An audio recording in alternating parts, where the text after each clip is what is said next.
I mean, God, I mean, I cry like everybody else. Yeah.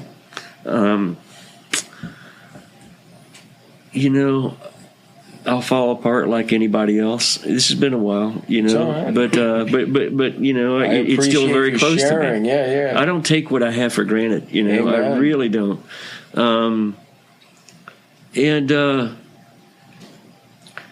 then, ultimately, I don't know if you could say I pray, but ultimately I'll find a way just to let go and know I'm going to keep working on this situation to make the best I can of it. And somehow or another, miracles have happened out of that. And what I can see now is that but for those very experiences that really brought me to my knees, I never would have experienced just what I feel is the profound joy of life and confidence, meaning with faith, confidence with fideo faith that I get to live from today. And so I would almost say it's faith, that ultimately I fall back on in really, really, really devastatingly tough times. Welcome to the Habits to Goals podcast with Martin Grunberg. It's time to take control of your life. Are you ready to achieve goals faster and more consistently than ever before? You need the Habit Factor. You're listening to Habits to Goals, the podcast that helps you create the habits that lead to success. And here is Martin Grunberg. All righty, here we go. Welcome back. Thank you for joining me. My name is Martin Grunberg. You are in the studio, and today we have a phenomenal guest. In fact, I feel slightly bad. I have used this as an excuse to get my good buddy, my great buddy, Big Bush, into the studio.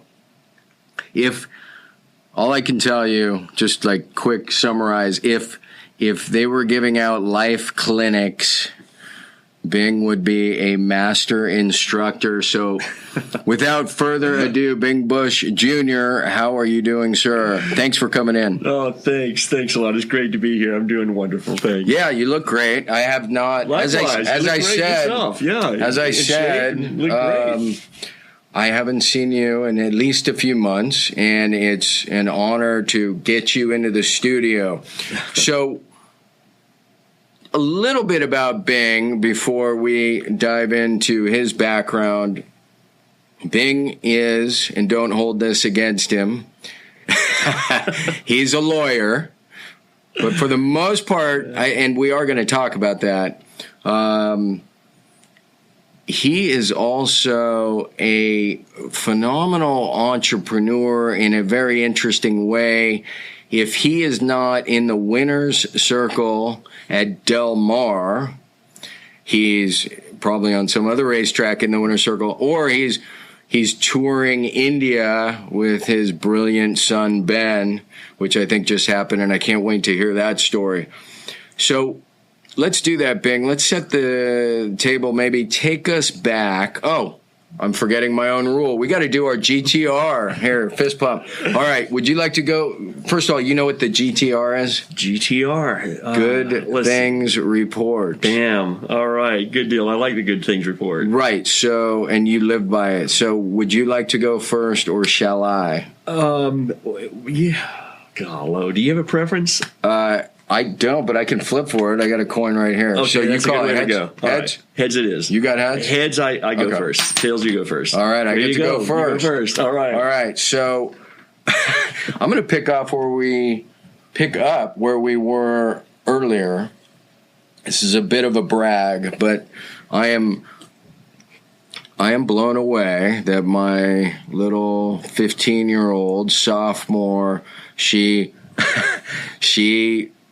decided to run for president of her sophomore class. It's a fairly large school. Yeah. That's right. Even with an E. So she used her old material. So I'm kind of blown away. Also, it turns out she missed the deadline to run as a freshman, so she had to defeat an incumbent, making it even harder. So I'm very impressed with her. Bravo. My little 15-year-old. Bravissimo. Yeah, and her sister helped put together her little campaign video. I remember seeing that. Yeah, I was so impressed. I'll tell you, that. it was really, it was amazing. It was fun. Yeah, it was well done. I was thinking the walk on water. That was so brilliant. Yes, that was brilliant. So, anyways, that's my other GTR. I know it should be one. Is I got in the water this morning, which is always a good thing. So that's fresh on my mind. Now it's your turn, sir. Wow, daggone it. You went first, and I'm still kind of struggling here, right. And I feel Take like your I've time. got so many great things. Well, you do. It's hard for me to know where to begin. That's it really all right. is. I mean, I'm alive, I'm here, I've got great health, and I'm just thrilled to be here. And that in itself is a great thing for me. I really Awesome. sincerely mean that. It's really great to see you. Yeah. And thank you for making the excuse for us to get together. Yeah, well, but next time, hopefully, we don't have to go to quite the lengths, although it's really, really wonderful to be here. We have a little racing group. It's called Abbondanza Racing. Right. Abbondanza is an Italian word, and it means abundance. Oh, so may be that's going the name there. of our I'm gonna racing write that group. down.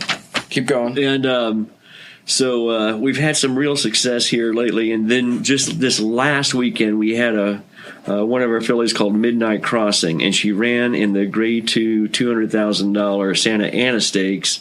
And Santa Ana barely got beat at the nose, but it was a fun time by all, really an exciting time, and we still get a good piece of the purse, and just an exciting time that increases her value because she happens to be a really well bred filly, and so when you run really well in graded stakes races, that sort of bumps their value as their resale value as a mare, and so that was an exciting, fun thing. That is a GTR. As well. That's a heck of a GTR. One hell of a GTR. Yeah.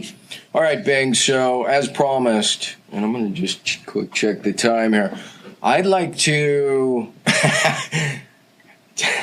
I can't say this without laughing. Take me back to Kentucky. Oh, God. Because you are Bing Bush Jr., which to me means, and I've seen pictures and I've heard stories, there's a great Bing Bush Sr. So maybe a little background about growing up in Kentucky, your dad, how you got into horse racing, school, wherever you want to go.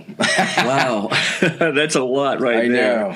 Well, good thing it was only a few years ago, too. just a couple. I have to start with Dad. I am named after my dad. Dad was named after Bing Crosby. My grandfolks really like Bing Crosby. But, Interesting. For some reason, I guess that was right around the time he was famous for his song White Christmas. And Dad was born in December. I was actually born on his birthday. You were born on Bing's birthday? I was born on December 15th, 1959, which is my dad's 21st birthday. Okay. Insane. Yeah. 21st. Yeah. 21 years old, here's your kid. And so, which is not uncommon. Times were different. Yeah, times were different.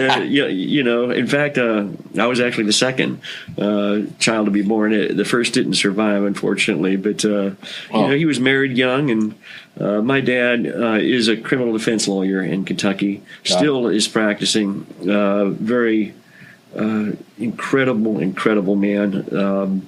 He's not working as much as he used to, but I feel honored to be his son. Dad was a civil rights lawyer and just one of the guys who was strong in the 60s and top of his class in law school, but refused to wear a tie to court.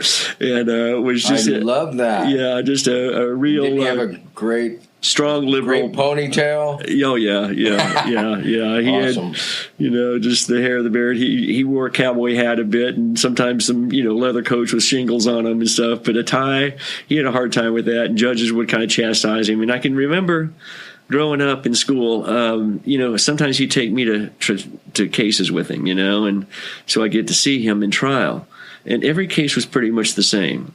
He represented this guy who was accused of something, and the prosecutor would talk for a long time about all the evidence as to why they think he did it. Right. And then Dad would get up and talk about everything else in the world, but what the prosecutor was talking about.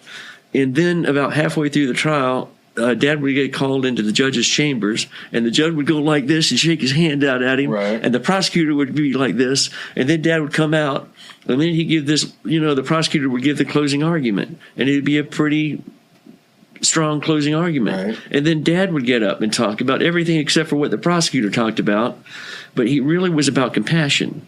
Dad has incredible sense of compassion that, in somehow or another, at the end of the day, right. his clients walk. And, and it's a 12-person decision for a client to walk. It's not, a split decision. But I think that Dad could really kind of create a reasonable doubt and really make folks want to, hold the government to their task.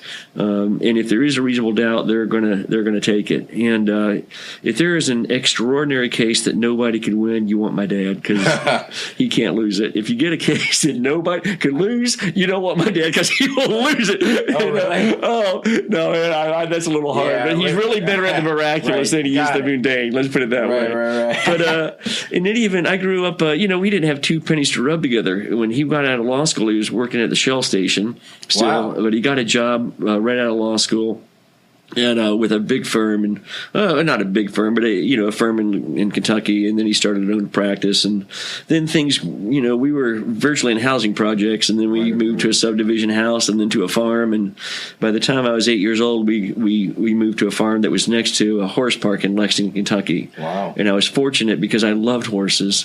And so we had horses, and I got to ride every single day. And so for me, growing up was basically about getting up in the morning, cleaning stalls, having some breakfast, getting on the school bus, going to school, coming home, a bowl of cereal, going out and riding every single day out at the horse park, and then on weekends go to horse shows, and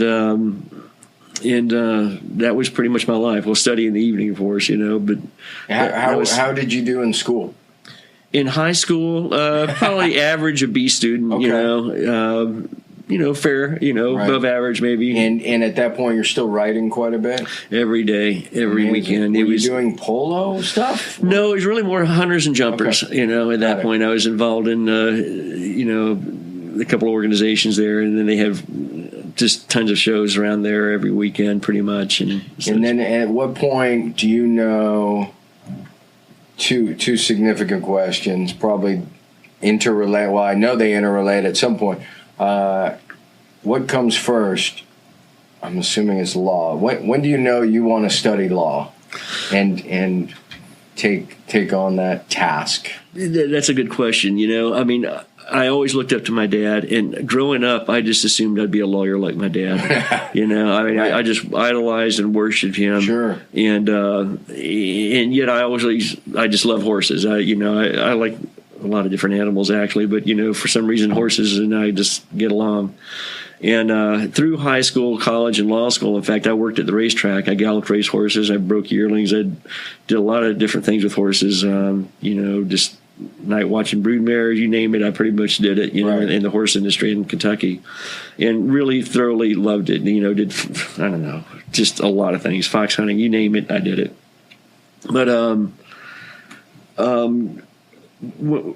when it came down, to law school, it was kind of tough. I knew I'd go to law school, and I thought about seminary. That was the other alternative I thought about for law school. But I ended up deciding to go to law school. I went my first year of law school, and I would say that, in college, actually, I did really well. I had really great grades in college. I majored in philosophy. Where did you go? UK. And that doesn't surprise me. Go Big Blues, UK Wildcats. We play tomorrow, man. Major in philosophy fits. You'll see how that fits later. So where was I go? Oh yeah, where'd you go to school? University of Kentucky. Okay, of course. Lexington. Yeah, of course. And what happened was that in my first year of law school, I didn't do as well as I thought I'd do. I found that all my classmates had far more of an aptitude for this stuff than I had, and I will say that I didn't feel like I had a lot in common with them. Got it. To be honest with you, but I would. And they were making better grades than me, and it made me question really if I wanted to finish law school or what I wanted to do. So, after the first semester, when my grades weren't as great as I thought they'd be, I went the second semester. And in the second semester, I actually went to California the first time, and some interesting things happened right around there. Yeah?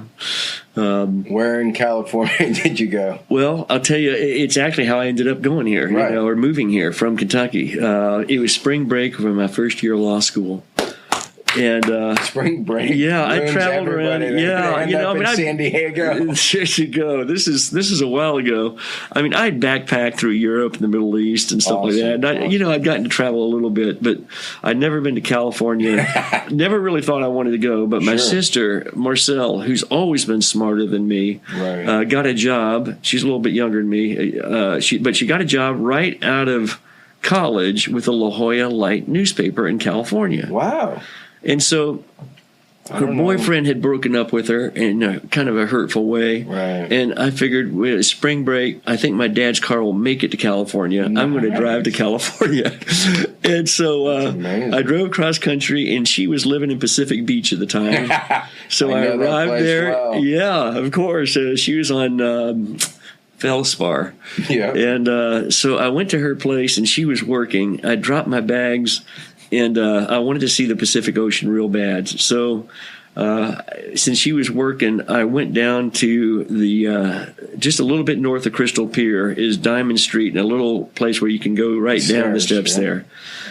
And I'll never forget, when I went there for the first time, I went to that place where those stairs are, and I looked over the Pacific Ocean for the first time in my life. It was one of these blue sky days, and the water was blue, and you could see the cliffs of La Jolla. Oh, man. And I'll never in my life forget the exact, precise thoughts that I had at that time. And they went as follows: oh, my God, this is so beautiful, and this is the United States of America. It's a little different than Kentucky. Any American is free to live here. I'm an American. I'm free to live here. My sister, who's always been smarter than me, lives here. What am I doing over there when I could be over here? So pardon me, but I want to interject slightly. Because I've known Bing for many years, and I never knew that story. And what's crazy to me is those stairs you talked about. Yeah. I lived basically on those stairs for 10, 15 years. That was my little search spot, up and down those stairs, up and down those stairs. And just my daughter crawled on that green mound right by the stairs. Oh, yeah, I know it. Yeah, yeah. So I'm just saying, Diamond is you know it well. I know it well. Oh, man. Well, that's a great background. That was a Copernican revolution for me, actually. Because it started the wheels turning in a way I never, ever expected. Because I grew up in Kentucky. Right. It's my horses. The world revolved around you. Yeah, and I just never in my life thought I'd dreamed that I'd live anywhere else. Right. And it really started me thinking. And then, of course, my sister came home. We went to La Jolla that night. She took me to Alfonso's, which I loved. Went down to the Cove. Then went up to Mount Soledad with the cross up there. And I got a view of all of San Diego. And right then and there, it just I said, you know what? I'm going to move here. I'll finish my first year of law school, and I'll move here. Now I can't air this podcast because this is going to... This just keeps happening to people. San Diego, poor San Diego. Well, that's amazing. Yeah. So I love that. That's how you end up out here. Yeah. So how do you... There's so many different directions I can take, and I want to take. So you're out here. At this point, you have a law degree, or are you finishing it up? I had my first year of law school behind me. I only stayed here for 1 year. I basically galloped at the racetrack, gave riding lessons, did everything for about a year. Figured I can't spend the rest of my life getting on 22 horses every day, especially when you're aging. I was all of 24 or whatever, but I felt like I probably ought to get back into law school. And so I went back to Kentucky, and I finished up school. I did summer sessions at Cambridge in England and got out, and then came right out here right after that. And summer sessions in Cambridge. It was close to Newmarket Racecourse. It was so great. Amazing. Yeah. That is unbelievable. Beautiful beautiful campus too. So then you move out to San Diego and you're practicing law. Right. Just like your father, the same type of law? No, it was very different. I thought I would be a criminal defense lawyer. In fact, I was working in the appellate division of the public defender's office in Kentucky. They hooked me up with the federal defender's office here, and I came out to interview, but my interview was so bad, I thought I was going to sit around and have some tea and talk about horses. With the head gal of the federal defenders who apparently liked horses. But it turned out they had a 3-person panel ready to interview me, and I did so bad I know my rejection letter beat me out the door. Oh, man. So I ended up working for an insurance defense law firm, a large firm, clerking until I finished the bar exam, which took me a couple of swings. I didn't pass it the very first time. And then I left that firm to go to another firm to get litigation experience because I wanted to try cases.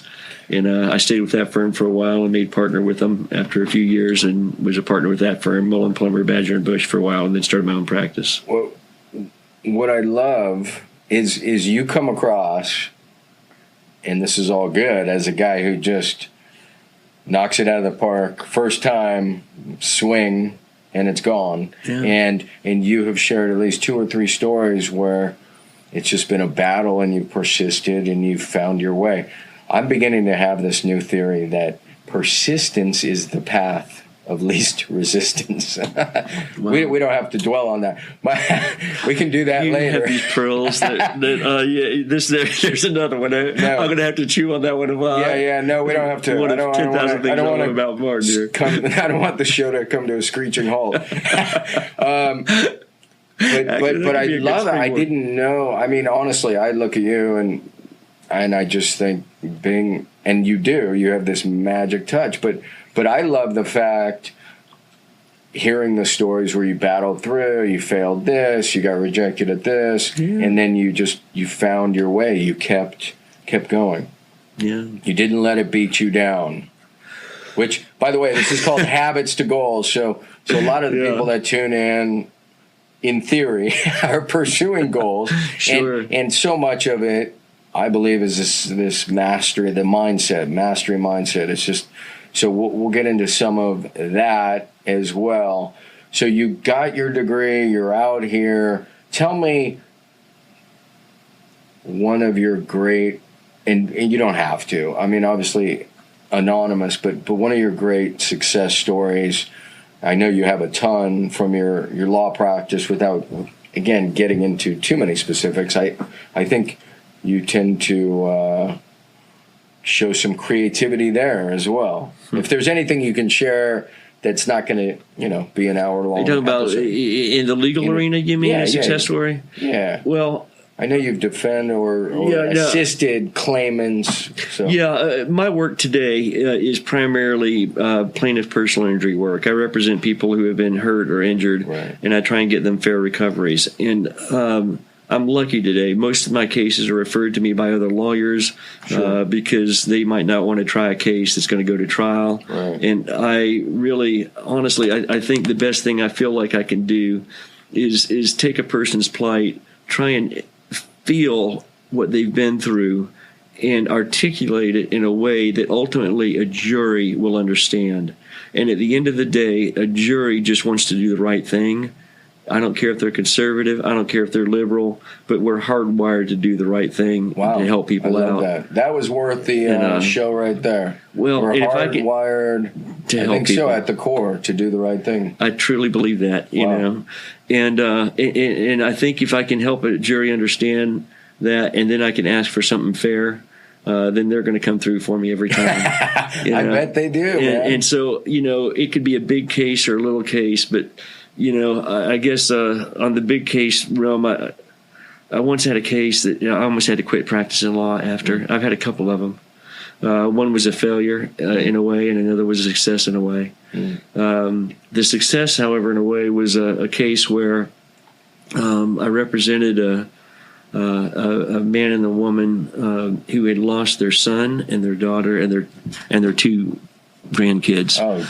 And it was their only son, so he was carrying the family name, and he now was dead, and his wife was dead, and their 2 grandkids were dead, and it was the most devastating thing. To this day, it just saddens me. Right. And so they were devastating. the trucking company that caused this, it's just unfathomable the lengths that they would go to avoid liability and then to try and mitigate against the so-called damages. But we ended up with the resolution of that case, which was the highest amount of money ever recovered in the case of its type in the history of American jurisprudence. Now, that doesn't mean it was a bloody fortune, but you didn't have wage loss in this case because it was an adult son living outside of the home. Yeah. And no matter how big it is, they're not getting back their family. Well, that's right? it. That's just it. Look, there is no justice here. Right. There is no. But in a system where money is the only justice that can be delivered, I feel it personally as a victory that we got more money that's ever been gotten in the circumstances. Incredible. Absolutely. So that in terms of a success, right. And so something that I just felt so deeply, I was able to really, I felt like deliver for my clients in this way. And I take that to heart. High five over the mic. Well, thank you. That's always bad for the mic, bad for the listener. Sorry, folks. No, and I don't even want to say if you listen to that, then you get a good sense of what Bing Bush Jr. is all about right there. All right, we're going to transition to the horse racing world. Okay. Because we could do this all day, man. So you're a practicing lawyer, but you have this affinity, this love for horses. So how do you decide one day to start a horse racing group, ownership group? Well, I'll tell you what. It's funny you ask. It is funny I ask. Yeah, I mean, I enjoy the racetrack. I enjoy particularly the backside where the exercise riders and the grooms and the trainers and everybody is every single day. I think people don't really have a grasp of how much people really care about these horses and how well cared they are, and how the people that work with them do it because they love it and because they love the animal. And that's the aspect of it that I grew up with in Kentucky. My guess, why you have been so successful is because you love, for lack of a better way to put it, the back end of the business. Because you have that natural affinity where I think people, probably your competition, a large part who get involved, they're seeing the front end, the money, the fame, and they just throw money at it, but they don't have that craftsman on the back end.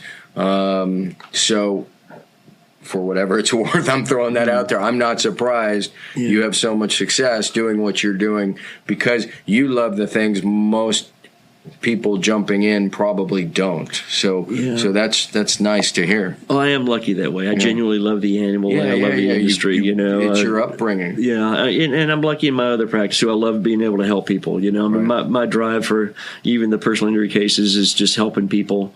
That's it, pure and simple. Just get them the best they can. Sometimes against all odds. Right. But. That really is the drive, and with the horses, I've been lucky that I've grown up with them, and so how it started was actually it was funny. The case that I just mentioned to you, the husband and wife that were my clients in this case had some money.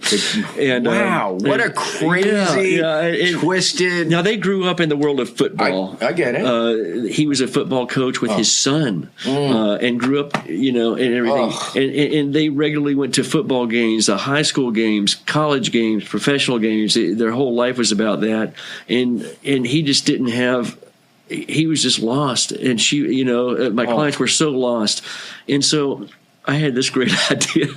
I said, "Hey guys, let's go buy a racehorse."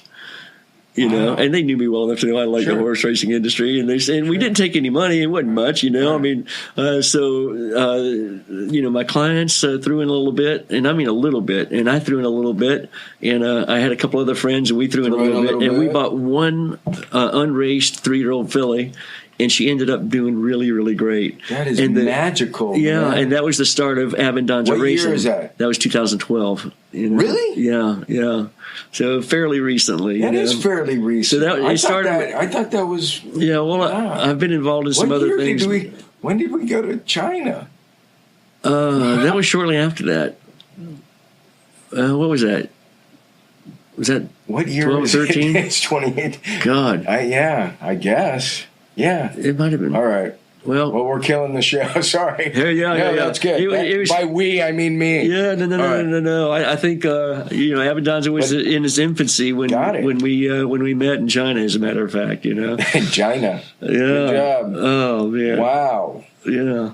That is unbelievable. Yeah, and it just exploded since then. Yeah. So you've been growing. You've added a few partners. Yeah, a few investors. No, it's like a part-time job for me, and it could be a full-time job if I didn't have a bit of help, But I've kind of teamed up with another friend of mine, and we're running this thing, and it's been good. Cool. So this is enough for the listener / reader to understand why I've dragged Bing into the studio. You see it, you can feel it, you hear it, and so now I'm just going to do it. I'm going to ask Bing for some enlightening thoughts on.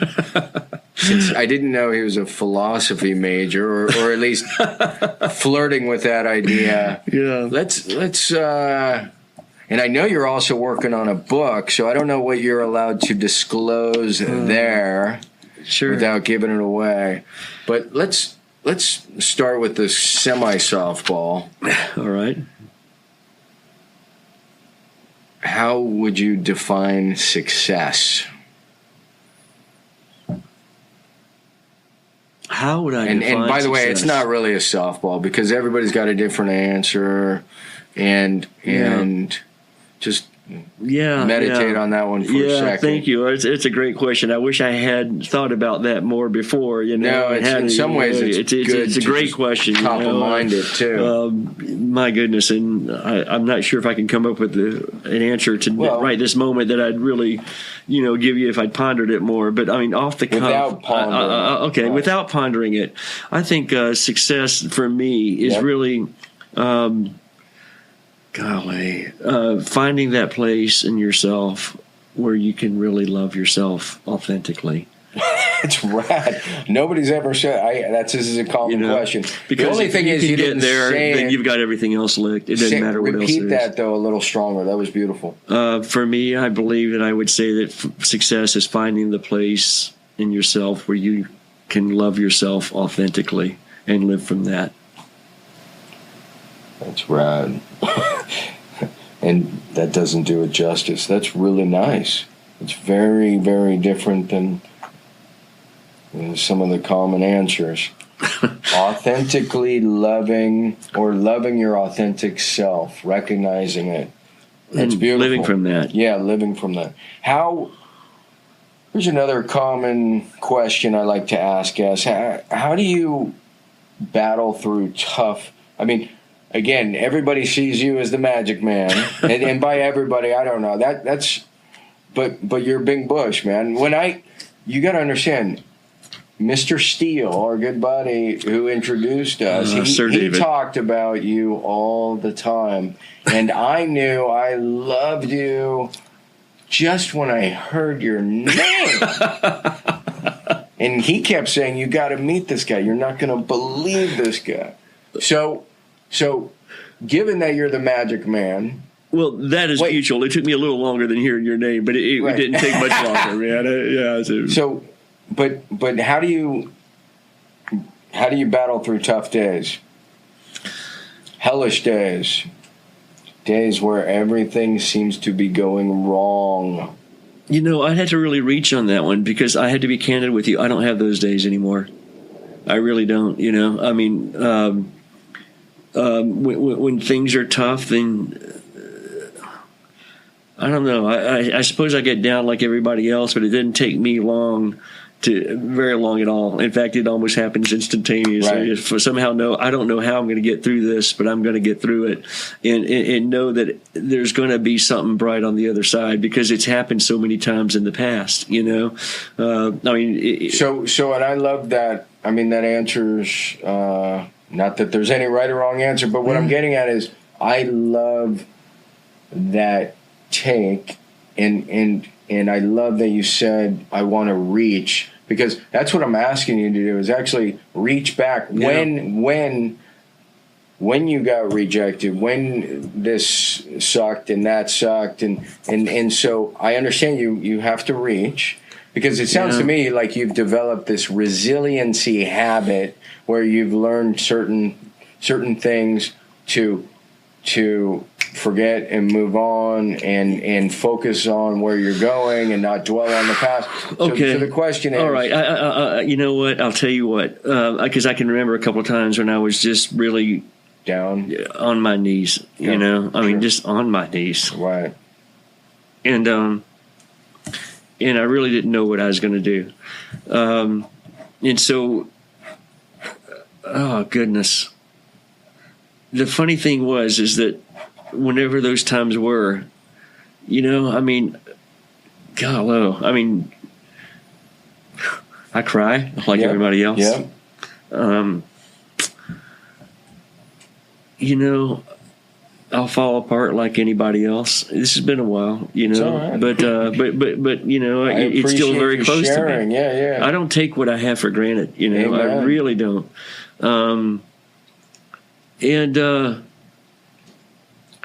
And then, you know, ultimately, I don't know if you could say I pray, but ultimately I'll find a way just to let go and know I'm going to keep working on this situation to make the best I can of it.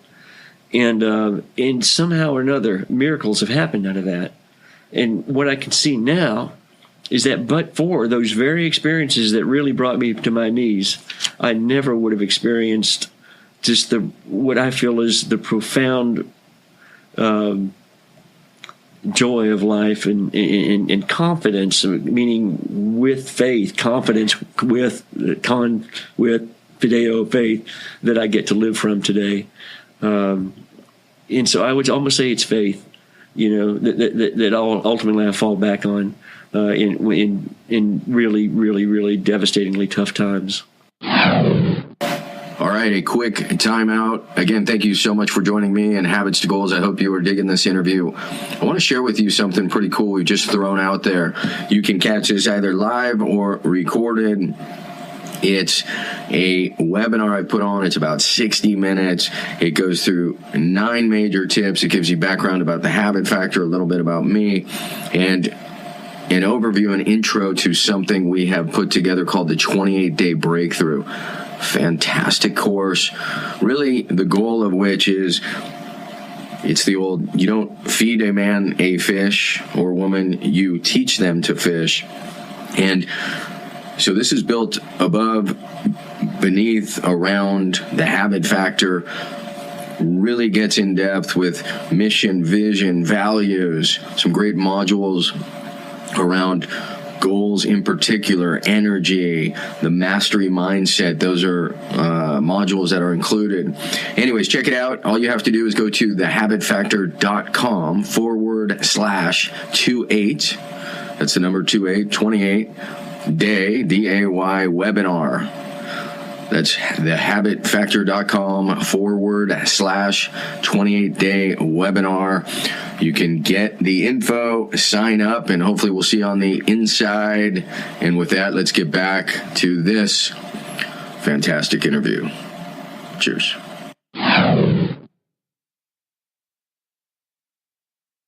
So, first of all, thank you for sharing. Second of all, you just spilled out a beautiful recipe, as far as I'm concerned. That was heavy. That was, you know, you're talking about it getting to a point where you're literally down on your knees, you're praying, then you let go, you accept, and then you have faith. And that doesn't mean you give up, though. No, exactly. That doesn't mean you give up. Then you said it is because of these challenges and moments that have produced some of the fruits and the blessings of the future. Yeah. And yeah, of course, none of it happens if anybody gives up. So I just there's things another you can't high change, five. That was gorgeous. That was absolutely. You asked me the question. I just answered it. But I don't know, man. We just had a moment there. That was crazy. Wow. So this is a not so standard question. I don't even, because it's not standard. I'm not even sure I'm going to be able to articulate it. I want Bing's. This is so funny. I want Bing's life philosophy in like 5 rules or 6 rules. Wow. Wow. You got some great questions here. Well, man. This one isn't standard. Wow. I know I'm putting you on the spot, but I like the off the cuff. You're doing amazing. You're producing amazing stuff here. So I want to capture it. Sure. I would say be grateful. Everything counts, and be grateful for everything. I mean, just the fact that we're alive right now, just the faculties that we have, that we can see and smell and hear and walk and talk and, have this conversation and listen to music and enjoy. I mean, just the fact that we're alive is such a miracle, and then, there's just so many things that we have to be grateful for, I mean, most of us had, moms or dads that in some way cared for us and got us, through and for whatever their perceived shortcomings, they really did the best they could. Be grateful for that, or some kind of caretaker, and be grateful for the fact that we have roofs over our heads. A lot of us do, and food to eat, and just a warm bed. Yeah, I mean, or a bed. We just. Shoes, clothes that we've had teachers and like you're a teacher for me, you really are, and it just for rainbows and all right, now I'm gonna have to cut you off the gratitude. Okay, grateful. Number one, gratitude. Gratitude. Number 2, I think have a vision. Have a vision. Oh, vision. Awesome. I mean, have a vision for what you really want in your perfect life. I mean, and cultivate that in your own mind. I mean. So that you have a direction on where you want to go,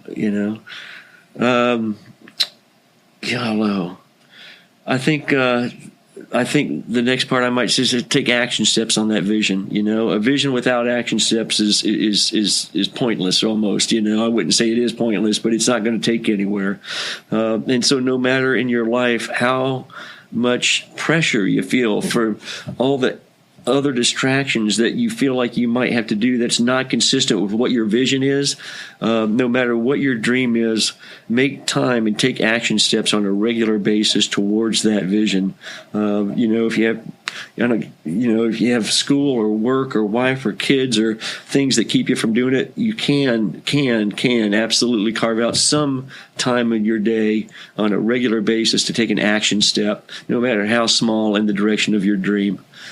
What is that, 3? That's 3, and is there? I got 3 brilliant. more. No, 2 or 3. You got. Alrighty. You're doing amazing, by the way.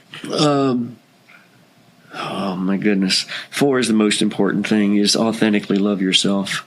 Be able to look in the mirror and tell yourself, "I love you," just like you are. Or I love me, just right. Those words. I love me just like I am. And when you do that, maybe a part of you winces. Look into that. Might be some shortcoming where you felt like you didn't do something that you should have done, or something that you did something that you shouldn't have done, or maybe you don't like your hair, your weight, or whatever it is, but you've got to be able to look at that and you've got to find a way to forgive whatever perceived shortcoming there is and accept that. Wow. And let that forgiveness, be a template or a foundation for love. Because once you can forgive all that and accept everything, then all that's left is love. But love yourself, and we're all worthy of that. If there's some kind of existential reason why you think you're not deserving of love, get it out of your head. Some people think we're not worthy of everything that life has to offer, and we don't love ourselves through that. It could be, some religions say that, that we're not worthy, or something like that, or we haven't lived up to some moral conduct. I think it's bunk. I think that, fundamentally, right. I think if anybody believes that there is a divine presence that's infinite, that has no beginning or no end, then what that means is that each of us, every single one of us, is nothing more nor less than an individualized expression of that divine presence. Now, how could that not be worthy of love in its fullest capacity? So I guess was that 4? I love that. Yeah, that was actually 4, correct. And I only tasked you with 5. Okay. You don't have to stop there. I have 2 more. Great. 5 it'll spring from one of my favorite quotes of all time, and it came from Saint-Exupéry, and it said this. It said, "Angels fly because they take themselves so lightly." Sometimes I'll ask my son, why do angels fly? Because they take themselves so lightly. You got to be able to laugh at yourself, and you got to, laugh yourself through it. And all this stuff doesn't have to be so serious all the time, Sure. Look, enjoy a good laugh, a good belly laugh with your friends. And, be able to enjoy life and just, don't take it so seriously, just, take yourself lightly, and, I think that's a really important aspect of all of that. And my goodness. And then I think 6 would be kind of take those things and then kind of recycle through them. Because when you've been through the gratitude, when you've been through the visioning, when you've been through the action steps and the self-love, and then taking yourself lightly, then you're going to basically be creating a life that you're, I believe, meant to live. But what happens is when you cycle through that once, then it's a process. It's always a process. So revisit what you have to be gratitude for. Revisit right. your vision, because it may have modified somewhat. Just all those things can go to different levels as you revisit through them. And just love yourself through all of that. So that is my best. That is phenomenal. I'm just going to recap them for the listener/reader. Bing's top 6. You asked me for 6. Life, right? And by the way, philosophy major. So we start with gratitude. We then move to vision, having an ideal to pursue. Then we got to take action. And just because this is called Habits to Goals, I'm going to remind you, one-off action isn't the answer. It's the repeated action. It's the habits. Wait. It's the habits that are going to help you get there. Yeah. Right? Indeed. So action's great. I read a wonderful book once called The Habit Factor. We'll talk about that. Authentic love, amazing. I don't know why I don't see more of that. And then taking yourself and things lightly. The only thing I'm going to say there, because it was a podcast I did last week, it was titled, "What Do You Really Want?" And the point of it is this balance that we have, because sometimes we take life too lightly. And by that I mean, nobody gets out alive. Why should I care too much? Type thing. Like the mindset. Some people. So the point of this podcast episode was, it's okay, and you should take things lightly. But on the same token, the things that you really want, they don't often happen magically by accident. The people that are getting the things that they want go after them and pursue them. So it's this balance. And so I think that's a fantastic point. I love the quote, "Angels fly because they take themselves so lightly." I love that quote. And then 6 is masterful, literally masterful, because it's the recognition of the great constant in life is change. And so this idea that embrace you cycle, the process, I guess. It's a process. Embrace the process. Exactly. And I love that. Yeah, and I guess so that's you how I'd say cycle that. through it over and over. So we took a little detour I know, we're going to take a breather. In fact, we're going to do that. We're going to take a breather. Okay, we are back. We took a very quick intermission. This is longer, Bing, than the normal episode. But you know what? I don't care. Well, I'm having a good time. Don't care. It's all right. Well, yeah, I mean, it's really good to be with you. You know. Yeah, no, it's fantastic to have you. So we took a quick break, and then of course, it gave Bing the opportunity to think a little bit more of his 6. So he's going to move number 6 to what's that? The 8 hole. 7? Yeah. No, I'd like to insert a number 6 and make it. You're gonna you're gonna insert 2. The process. Oh, well, you're gonna move embrace the process to 8, and you're gonna insert 2. So the 6, 7, 6 and 7 are gonna come in. Just okay. You just told me at the break. So so you said there were 2 new things to add. Two things to add, which is great. Here's one. One had to do with, I guess, what we named there is what step number 3. You were talking about action steps. I can't remember if that. I think that was step 3 or 4. It was 3.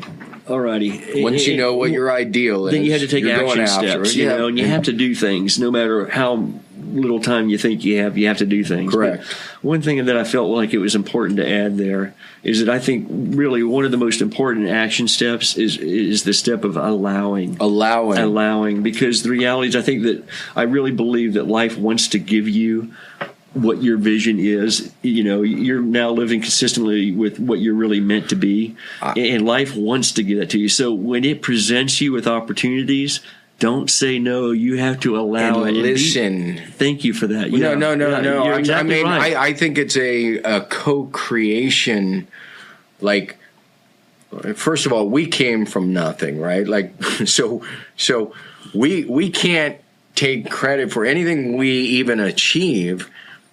Is not our smaller selves, our large selves. I guess what I'm getting at is anything we achieve. The fact that we exist, we've been given that. So anything we achieve is been given to us. It's the foundation of which we're working upon is something that has allowed us to become.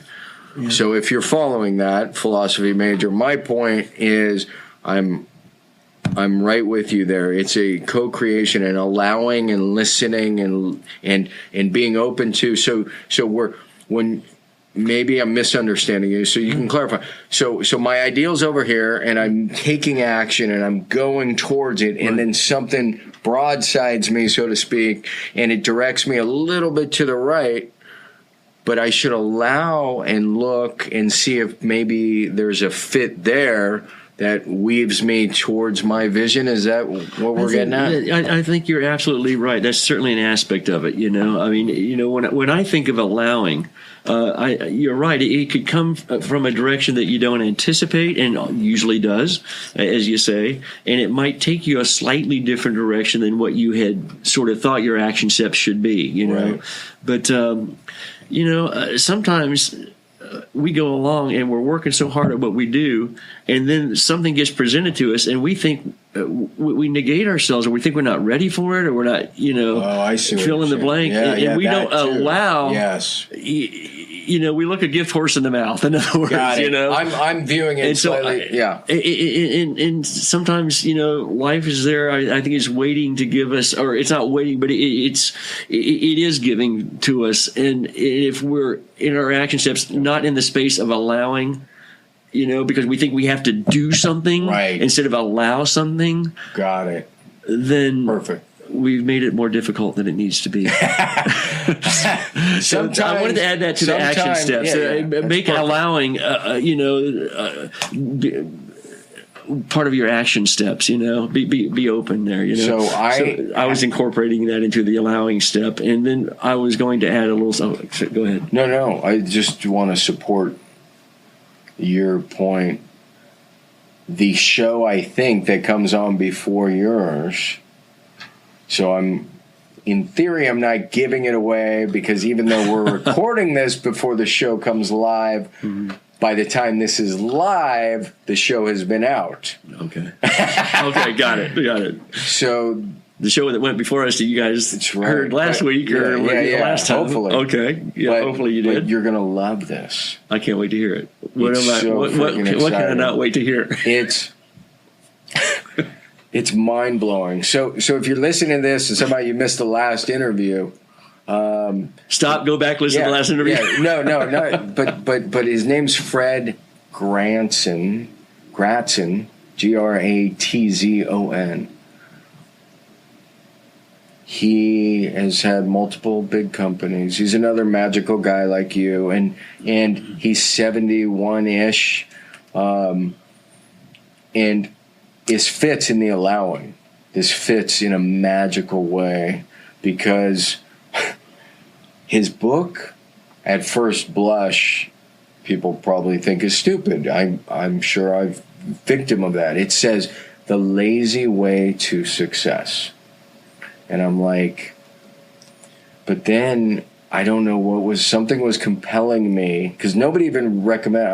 I tripped upon this book, and it's like, I don't even know if it's in print, like the hard copy anymore, but I think it's freaking brilliant. And the whole point, the reason I'm bringing it up, and if you heard the interview, you know this. So Fred comes from a space. What changed his life was transcendental meditation. Oh, wow. And the whole key to this, there's a physics behind it. Because I'm of the world that, well, now my saying is work harder and smarter, but the message there is just the subtler the solution, the simpler the solution, the more powerful it is. And so the physics behind it is simply like, you could look at a hammer that might be 12 inches, and what can you do? You can hammer a few things, hit a few things, right? The same 12 inches, if you move to the chemical level, dynamite, very explosive, could do a lot more than a hammer. You move in a more subtle direction, molecular level, you have things like the atom bomb and then the hydrogen bomb. The point is, the subtler you go, the more powerful the solution. Wow. Yeah, it's super fantastic. Wow. So I would feel bad to hear that. The book's even better. I don't do it justice. But as soon as I read it, I had to get him on the show, and he immediately responded. He's jumped on, and he's a great man. So he lives, indeed, I think, in Wisconsin, but he's had multiple successful companies. His whole thing is meditation is the answer. And now, I don't want to derail this, but the point is, to me, it gave. Actually, I'm going to leave it right there. So that's the allowing. No. I know. I have to, because there's stuff. Thank you so much for that.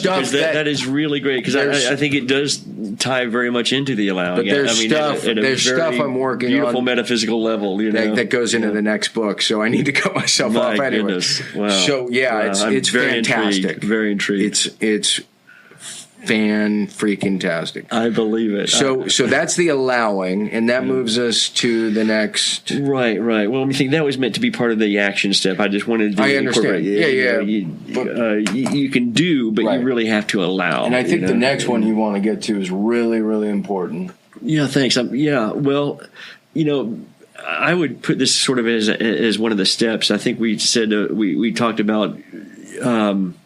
Embracing the process is our last step. But I think just before that I would like to make that still to be our last step, the embracing the process. But just before that, you asked me about 6 things. I guess there's really maybe 7 or something. I would put as number 6.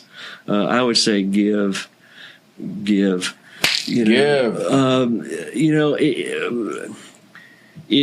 you can give almost they'll say give 10% and say give just 10%. Most people don't give 10%, you know. And by that, it could be, you know, if you're after money, give money. You know, if you're after love, give love. You know, whatever it is you're after, you have to give it in order to receive it. And why do you think that is? It's just life. The law of it's the the law of life. It's law of the universe. Yeah, you know, I just because there's a flow, I believe, and you can't be in the flow if you're holding yourself back. And to participate in the flow, you just have to be a part of it. So, you know? So what's another term for money? What is another term? Yeah, not to put you on the spot. No, I'm just supporting your point. It's currency. Thank you. Think of currency. Oh, currency. Yeah. Yeah. So you're so brilliant. No, I'm not. You're so brilliant. I love that. Your point is it's a flow. Yeah. And that's why it's called currency. Yeah. And so I think you're spot on. This idea that what it is you're after, what you seek is seeking you. Yeah. It's so good. But I mean, if you're withholding, then it's hard for there's no flow. For life to give it to you. Yeah, there's no flow. And I believe that, you know, in terms of important things, I said, I mean, it's yeah. I mean, part of what they say, illness and sickness and cancer, dis-ease. Some of that is it's dis-ease, but it's the lack of chi flow. So the energy is not flowing properly. It's stagnating in that ill spot, so to speak. Mm-hmm. So, wow, I'm glad we backed that up. Yeah, well, thank you. This is going to be my longest interview ever. Okay, I'm sorry. We can just cut it right now. No, we're not cutting it. Okay. In fact, the crazy thing is, so we talked about action and then allowing. Yeah, the reader/listener may want to check in for the second half or the fourth quarter here. So action and allowing, that gets us to habits, buddy. Oh, yeah. And you and I have a unique relationship where I'm not even going to talk about the airplane ride, but you and I. Oh, man. Because I think there was this fascination with this idea that in the Western Hemisphere we have this negative connotation of habit. So we decided. Yes. Oh my God! Are we talking about China right now? Yeah. That was incredible. But that was incredible. We did the experiment. Oh, I'll never forget it. Yeah, it was incredible. Share the experiment. Oh my! I will never forget it. So yeah, I mean, I just remember. You know, well, first of all, one thing I love about your book is it redefines habit. You know, habit is just what we do and a whole different thing. But when people think, at least when I remember you said, "Well, what do you think about habit?" You know, and I was just like everybody else. Well, you know, smoking, drinking, drugs, all that stuff. You know, there's habits. You know, but I remember what you did, and we were in China. Did I do it? You did it. Oh, I thought you did it. Well, we kind of both did it. Well, you know, maybe I did it. I'm sure I was recording and you were asking. Well, that's possible. I might have started it, but I think we might have both ended up doing it. But what I remember is this. I remember asking, you know, I do remember asking now I think about it, and I remember you're asking too, you know, but when we asked people, when we were in China, which was mind-blowing, a very different culture, you know, wonderful, wonderful, wonderful culture, and we're asking them, what is a habit? And they would say things like drinking green tea and discipline. They were, you know, just everything that they came out of their mouth. Exercise. I mean, every single thing that came out of their mouth. It was uniformly was constructive. Positive. Was constructive and positive. It was not. And then you wonder, why is China blowing away the U.S.? Wow. Yeah. It was inspiring. Yeah. It really was. You know, for me, I just thought, wow. Oh, I was blown away, and I knew you. I mean, you and I were testing, so I had to share that. That's true. That was really something. That was wild. So a couple of your best habits. Well, a couple of my best habits. Yes, sir. Oh, goodness. You know, I think one of my best habits is just getting up early in the morning. I'm lucky that I'm an early riser, but I feel like it's early if to you bed, can call that a habit. Yeah, I sure can. Benjamin Yeah. Franklin was the ultimate proponent of that. Is Early that to bed, early to rise makes a man healthy, wealthy and wise. Well, all I can say is that I don't know about healthy, wealthy, and wise, but I get a lot done in the morning, and Good job. Gives me a nice jump on things, and I don't know. I'm fortunate. I believe that my natural clock is one where I get up early in the morning. So I would have to, count that as what I believe to be a good habit. I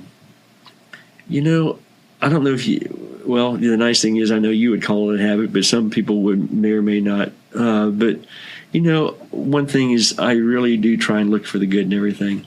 That's absolutely a habit. And because if you can't see it immediately, you can at least trust that you will see it in the future because it's there. That's beautiful. And it always will be there, no matter what. No matter what. And people can challenge me on this, but because there's some things that seem just horrific. Right. And sometimes it'll be things that you may never see. So sometimes that's a faith statement. Right. But I truly believe it's the case, and more often than not, then you'll look back on things that seem so horrific at the time, and you'll really be able to find some good out of them. Which kind of reinforces the faith, so to speak. Right. But I would say that it's a good habit to have, just to. That's great. I'm trying to. I don't know. I love quotes, so I don't know if it's Helen Keller or somebody. It's not what you look at that matters; it's what you see. Wow. Yeah. So I think that kind of supports what you're saying. Yeah. It's a great quote. Yeah. All right. A habit perhaps you're trying to develop or when you're trying to get away from, and you don't have to answer this. Some people shy away from the bad habit question. I don't care. No, I'm just as, open book. Yeah, I'm a pretty open book, I mean, that's the nice thing. I love myself pretty much. I can be open book, But I would say maybe procrastinating the things I don't want to do. I hear that one all the time. Yeah. Well, I'm sorry. Yeah. It's a very common one, I'm sure. But where's that book? Sadly, it's one of mine. Yeah, the Pressure Paradox, which I cannot read. Now that I have an autographed copy of the Pressure Paradox, now I can read it. That is the antidote. Thank you very much for this. The antidote to procrastination. Yeah. Pressure. I mean, what happens when you have to go out? Oh my God, we're going to extend this another 10 minutes. When you had to go to India, which I need some of this for 3 or 4 weeks with Ben. Yeah. Tell me you didn't get everything you had to do done oh my goodness. the day or two before, right? Well, so that's pressure is my point, and that helps the procrastination.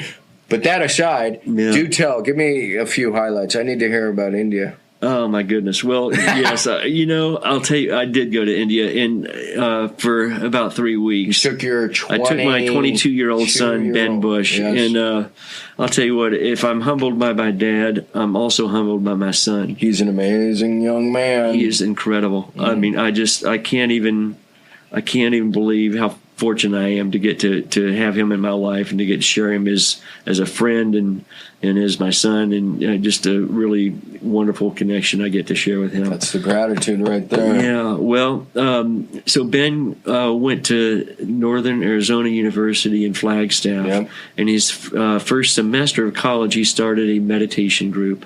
Wow. And he called them Meditation Mondays. It got sanctioned by the university there. He got a bunch of kids meditating at the dorm, and then they moved out to a different site with other folks went. Wow. And it took off pretty good. I bet. And then he started teaching mindfulness to the ROTC there, and then and a couple of his professors there were working on a textbook, and he got to co-author some things in the textbook. But he really, and he does. I mean, his habit is he meditates, and he meditates I would say a solid, culmination of at least an hour a day, if not a couple hours every day. That's a lot. That's good. And I'm sure he'd be really intrigued by by Mr. Katzen. Yeah, Gratson. So give me a highlight about India. Ben wanted to go to India, and I wanted to take him. I've always been intrigued. That's awesome. And, good father. So I have a dear friend who'd gone to India.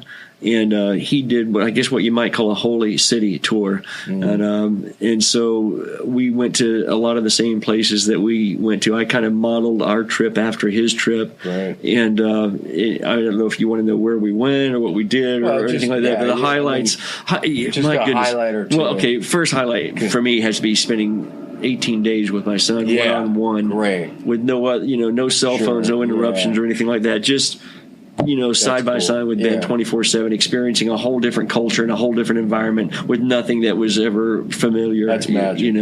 That was magic. And I would encourage anybody to take that opportunity with their loved one, with their spouse, with their kid. Right. Make that opportunity one-on-one and do something like that, because it's something that I'll never regret. No. And I don't think anybody ever would. No. So I mean, that was the greatest thing. But my goodness. I think the experience of the culture, of the cities we went to Hardwar, Rishikesh, Agra, where the Taj Mahal is, Varanasi. Went to Allahabad, where they have this Kumbh ceremony, which happens every 12 years for a couple of weeks, but they had the half Kumbh this year. And wow. I mean, over 1 million people that fled the banks of the Ganga River, and, just for cleansing. And each of these cities that we went to, they had morning ceremonies to welcome the day, and they had evening ceremonies to welcome the night, called Arti, Aarti. And going to these ceremonies and seeing how these people worship, and learning a bit more about the Hindu religion, and just learning a little bit about their culture, and knowing that we just barely touched the tip of the iceberg of really India, but getting to experience just the love of that culture. It was really, it was wonderful. It was really, truly wonderful. I thought you were going to say the tip of the iceberg of culture. In other words, theirs is thousands of years old, and ours is, we're just an infantile. We have no. We're in a temple that's 10,000 years old. Yeah, we don't even have a 10,000-year-old temple. That's not even 300 years old or something. Yeah, but this is 10,000 years. That was in Dev Prayag, right at the head of the Ganga River. Where these two rivers come together, and they have this. That's unreal. It was. I'm glad you got to experience that. That sounds magical. Yeah. All right, we've rounded third. I've thrown in all sorts of extra questions because I have you captive. Favorite transformational books, 2 or 3 that come to mind. Oh my goodness. Oh my goodness. Routine question. I'll have to say one is a very small book. It's a great little book. It'll take you 20 minutes to read at best, and it's so simple. I love it. It's just called Love is Letting Go of Fear by Gerald Jampolsky. Really simple little Love book. is Letting Go of Fear. Very small book, but I love that book. It's a wonderful little reminder, and it's a very easy read, but I just love that little book for some reason. Great, I've never heard of it. Another one that I read a very long time ago, but it's a classic that you know very well, and most of your listeners do. But for me, it meant a lot too. Was Man's Search for Meaning by Viktor Frankl. VF. Oh my goodness! Just the first half of that book. The pictures that were in my mind from those experiences were far more vivid than any movie that I've ever seen before, and the love that was dripping from the words, and even through those experiences, it really just did something to my soul reading that first part, and then the next part of the book, and the second part of the book, and the conclusions that we really create our own meaning, which look, if we're individualized expressions of that divine presence, we are creators, right? So we do create our own meaning as well as our own everything, right? But, it might not have said that in his own book, but that was fundamentally the conclusion that I got from that book. That was his I think his practice ultimately was called logotherapy. Yeah. Built upon this idea of logos and this idea that we could create and apply meaning to any instance. Yeah. So, yeah that's one of mine. Yeah. Those are probably a couple of my favorites. All right. Love it. Yeah. Let's go into... I feel like I skipped a question. Probably not. Hey, the happen factor is my favorite, by the way. I really, truly mean that, I mean, I really sincerely mean that. It really gave me a different perspective on I'm gonna life. Write that down. What's it called? The habit factor. Interesting. I like the name. I like the name. This guy named Martin Grunberg. Right. I mean, not John. John's just, I won't say he's a wannabe, but he could be. Yeah. If he read the book, he would be. No, it's a great book. It really is. It's crazy. It's like all books. You have little lessons from them, but you need to be reminded of them sometimes. A habit factor has some really invaluable lessons that I'm sure I could be reminded of a little bit in terms of creating small habits to support your large habit. Yep. Because it's not just about one thing; it's about the things that surround that. There's just so many gems out of that book, and I thought it was so really thoughtfully written. I would be lying if I didn't. I mean, like I said, I knew I loved you, just the name, but when you came running out of the back of the airplane with the book just ripped apart and everything underlined and tackled me in the alley and just was like, what is this? I marked that book up. My copy of that book is so marked up and folded pages, which is the way I like to read. But this book was so dense. It really was great. Honestly, I just loved it. Like I said, I loved you before that. When I saw that, I'm like, this is awesome. Well, thanks for the nod. That was not required. I just call him like I see him. I really do, sincerely. Right. Yeah. So we are almost in home base here, people. Wow. All right. This is so good. This is by far the record longest interview.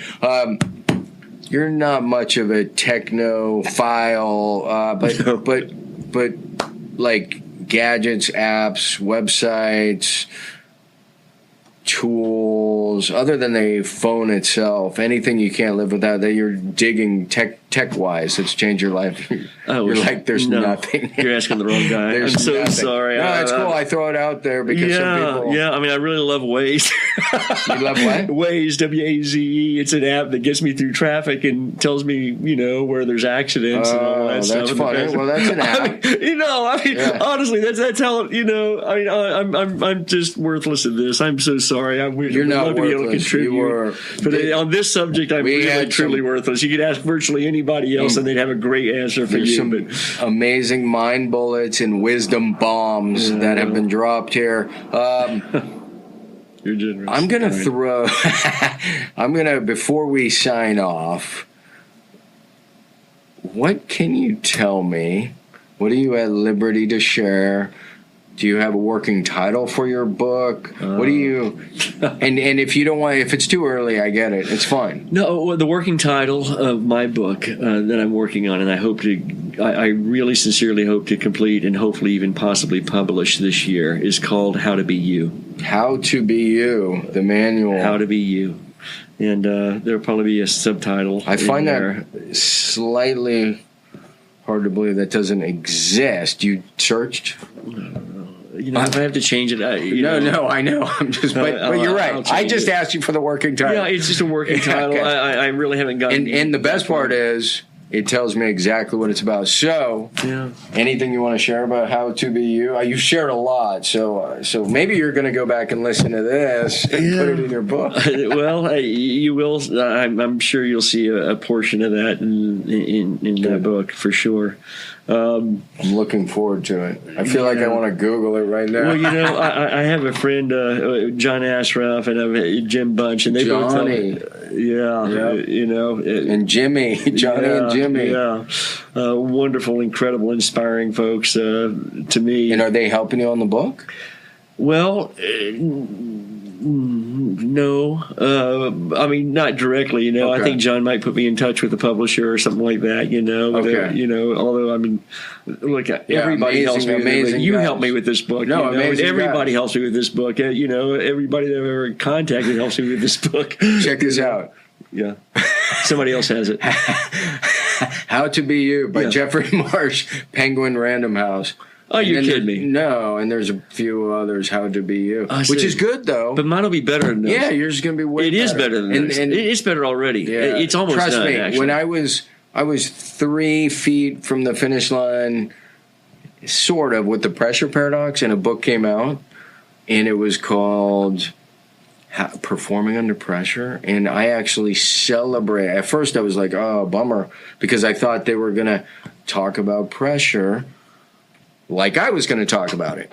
But instead they said pressure is the enemy of success, and so I celebrated. Yeah, these were two like PhDs, sports psychologists, and I'm like, you got to be kidding me. This is fantastic. So I'm sure whatever's happening here is only to your benefit. How to Be You too. The sequel. How to Be the Real You? Yeah. Let's see. Wow. Let's see. I think we might have just solved a problem. Yeah, you never know. All right. But that's essentially what the book is about, too, that's really. Right, the essence. It really is, because I think a lot of us don't know how to be ourselves. Do you mind sharing your age at this point? My age? Your age. Is it my chronological age? Yes, chronological. At this point, I feel like Leo Biscaya. Okay. That guy said, "What's age got to do with it? Sometimes I'm 90 years old, and I'm really like. Sometimes I'm 3 years old, and sometimes I'm this and that. So my physical age is 58 years old, and that's awesome. Yeah. And you're much younger. But my point is, I feel for the listener, they have no idea, younger. and for some reason, because there's so many wisdom bombs and mind bullets. I think it adds, the worst thing, one of the worst things is these kids, I'll call them, 30, they've never been married, they don't have any kids, and yet they're supposedly teaching people about productivity. And it's like, it's a minor peeve, because the people they're selling their courses and their stories to are people who do have kids, and they have the chaos of a spouse and a job and the kids, and then they're taking a course from. I'm not saying entirely throw that out because they don't know. What I am saying is the reason I ask your age, to bring it back home, is because wisdom is equal measure, this is Aristotle, experience plus reflection. Yeah. And you have ample experience and a significant amount of reflection, which I think equals the wisdom, which is why it's worth listening. So here we are. We're finished. I promise. There was almost nothing in the tech world. As we sign off, is there anything? First of all, you were brilliant. You were enlightening. You were brilliant. Thank you for the questions. They're beautiful questions. You were amazing. What I want to know now as we wrap this up, and you might want to fend off your fans, but if you want people to reach out, if there's a website, if there's a book, if people want to learn more about BBJ. Oh, goodness gracious. And maybe there's no way to do that, and that's fine. Yeah. They're just going to struggle. They can reach out to me, and I'll filter them. Yeah. No. Yeah. Do you have a website?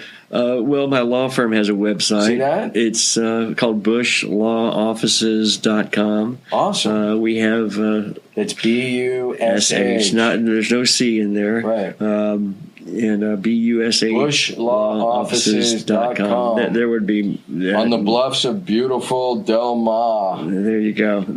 But I don't have any websites for any book or anything like that at the moment. That's good. We Abbondanza Racing is actually there is a Twitter account there, and there is an Instagram account there, and so you can see all of our horses and how they're doing. And I will say we're knocking the socks off the ball. I knocked the socks off everything here, and not the ball. I was going to say the cover off the ball. We know what a tough it's doing well. It is. Yeah, it has been. We've been really, really fortunate. But if you have any remote interest in learning about horse racing or anything like that, I love the game. Any listener want to have $1 million to toss at it? I'll just throw that in there. I've never done this before. Yeah. I want to do a closing word. Just the first word that pops to your mind. Thanks. Oh, you stole mine. Gratitude. Yeah. Thank you. Yeah. All right, sir. Thank you. Brilliant job again. We're going to... Oops. I hope I didn't lose my... There it is. Woo! That's right. All right. Say goodbye, Bing. Say goodbye. Cheers. Cheers. Good night.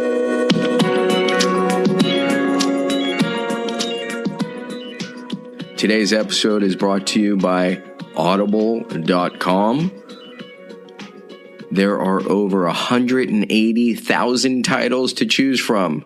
If there's one thing I know, and I think Jim Rohn was the one who said this originally, in 5 years, the difference in your life will be largely based upon two things: the books you've read and the relationships you have fostered.